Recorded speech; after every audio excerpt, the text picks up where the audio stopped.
I was really interested in it in the context of the Olympics and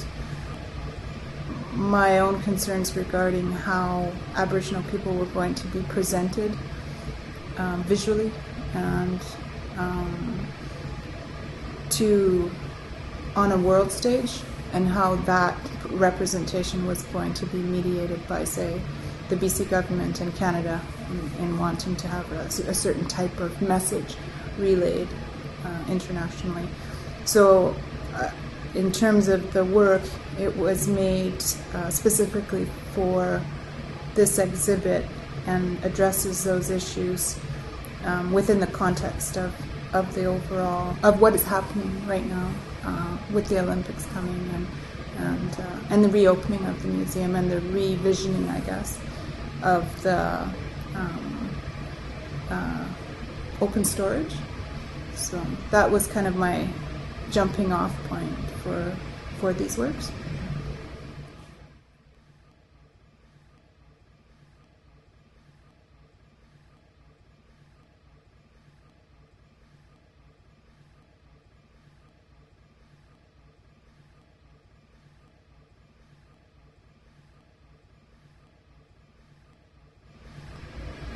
I wanted to, I guess, take control of that act of mediation by blackening the outsides of the glass chests, so that visually that initial access that museums and institutions offer up to the public of our, I guess, artifacts, our masks and our blankets and things, is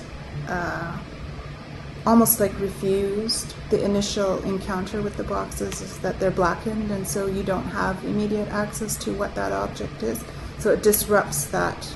museumified experience of a Pacific Northwest Coast object.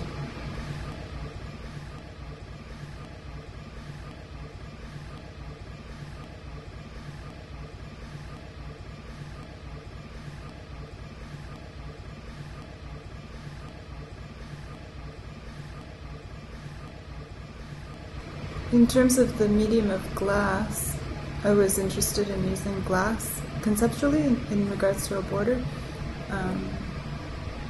It's very modern in terms of its use today in defining space physically, like architecturally, but at the same time it's transparent, so there's this notion of kind of, I guess, crossing over of spaces because you can see through it. So I was interested in the idea that Arthur Erickson had created the Museum of Anthropology, and that he had used kind of glass on the, what I'll refer to as the front of the gallery, or the front of the museum facing the water side, as a way to kind of see inside the museum. You know, so it seemed like there was a transitional space that was occurring there. And I was also interested in the ideas behind exhibition and access. So glass gives you visual access while at the same time physically denying access. And I was interested in how institutions also act to define access to, I guess, what is called artifacts, or say the masks and the regalia and the other objects that were collected up and down the coast, and how museums kind of mediate then access, and in not just amongst our own people who at one point in time own those objects, but also mediate then visibility and access of those objects to the public.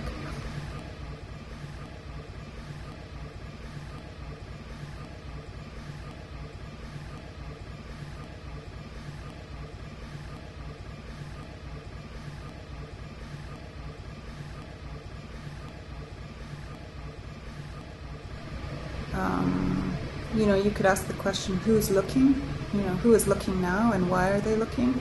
And certainly I would say part of my generation is that we really engaged with the museum institutions, and we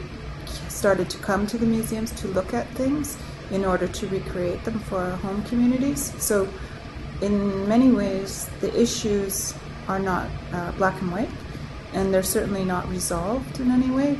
There still remains kind of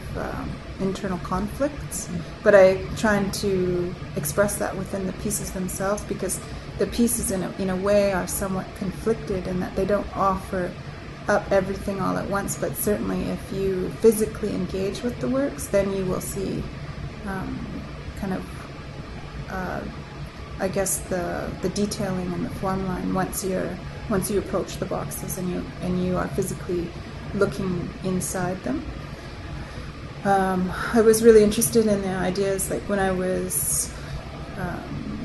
being taught that really the masks and what we were making at home were not meant to be seen other than in a ceremonial context. But at the same time, while I was being trained as an artist down here, the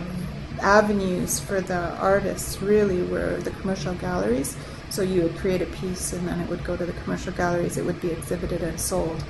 And that was, that was the path of creation. Whereas in the past, these things were always hidden. So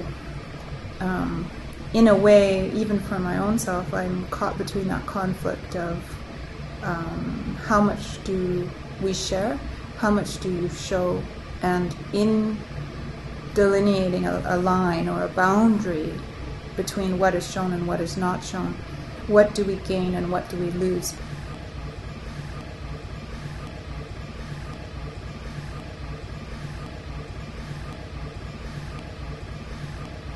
So we've actively engaged with going to museums and archives, and it's interesting because we spent so much of our time actually physically looking at objects, and they're very active going into a storage and having these cases opened, and then but there's this whole procedure in order to gain that access, and I found the whole process fascinating, and in a way we're trying to find something, we're trying to reconstruct something, and so this title, like Wenchi, to hide, and the idea of these boxes there, and that in a way by going to these institutions, and we've gone to quite a few of them kind of across North America, almost like as if each one of those boxes was like an institution, and we would go to it and we would try and pull from it the knowledge that was originally documented from our own communities, and reclaim that,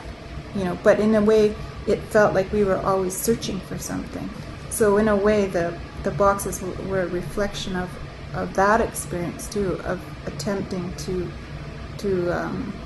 reconstruct our history and even our identity, I guess, in the long run.